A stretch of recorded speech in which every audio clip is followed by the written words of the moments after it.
I asked you at the end of spring what might still be top of mind come fall, and you mentioned depth at corner and defensive tackle. Obviously, you haven't been on the field yet, but where do you feel you are there? Same spot. Same spot. That's good. Very good. Way to set him up. Okay. Yeah. But, good to have a couple few new D tackles, Dylan Battle, transferring from LSU, Pupu Sepulona, Semi Talonga. So those bodies will help out a lot in the depth category. Now it's just a matter of developing them and seeing who can play right away. The good thing is we're not having to do much physically with them. Their weight's where it needs to be. It's just learning the defense. What led to your pursuit of Dylan Battle in the transfer portal, outside of just the need of depth? Well, depth, the relationship he had with a former teammate, and he was being let go. It was also an opportunity to look at something. He was coming off an injury, and we felt like we could be pretty aggressive in the treatment of it, that we could get him going right away. So there are a few things there, but obviously the relationship we had with his coaching staff back in high school, and then his relationship with Nate. When you look at fall camp, how do you want to approach it in terms of trying to get guys aggressive, kind of get them ready, but also still kind of save some for the season? Yeah, it's a physical sport. You gotta be able to practice tackling. I think a few years ago when we played Florida, first time we played Florida at their place, we tried to dial it down physically, and we missed a ton of tackles in that game, and it exposed us a little bit. So yes, we want to get to the first game healthy, and we're spacing out the practices and the periods in a way that we feel like we're being smart with their health, but at the same time, as a physical sport, you got to practice physicality, you got to be able to tackle and do the things that football players do.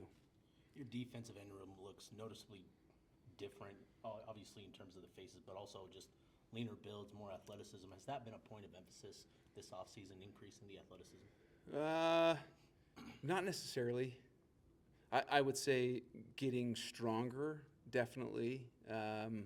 You're always looking for speed off the edge. This is, again, a point I've talked about before. I'm much more focused on a productive, efficient pass rush than sacks. If I'm hitting a quarterback, if I'm being disruptive, then you're forcing him to get rid of the ball quicker than he wants to. So I felt like we did a pretty good job of that last year. Obviously, the sack count wasn't what it was in previous seasons, but I felt like we were effective at getting to the quarterback. I like the depth that we have there. I think that we've gotten better. Coach Powell's done a great job of developing that group, and it's going to be a competitive fall camp for those guys. You guys added a pair of corners also in the portal, JC Hart and Jalen Mosin. What do they bring to this corner room? We'll find out. JC obviously has a ton of speed. He was a track guy out of high school, had shown that at Auburn. The speed and the fluidity that we were looking for. He's got to continue to make sure that he's doing everything he can to be healthy, with shoulder and everything. But and then Mosin obviously provides some quickness, some athleticism. So those are two guys that need the development as well. But we would not have gone that route if we didn't feel like we could use them right away. You've seen a lot of offensive looks in your tenure, but what does it mean to have a guy like Devin Dampier who can kind of make things just different to kind of help your defense? Athletic quarterbacks just cause issues, particularly when you're going to use them in a dedicated quarterback run game. It's one thing for him to just pull it on his own, escape the pocket, things break down, and he's able to make plays just with his legs on his own. But when there's a dedicated run package, or that you as a defensive coordinator really have to focus on, okay, how are we going to add a guy in the box? How are we going to take care of the quarterback in the run game?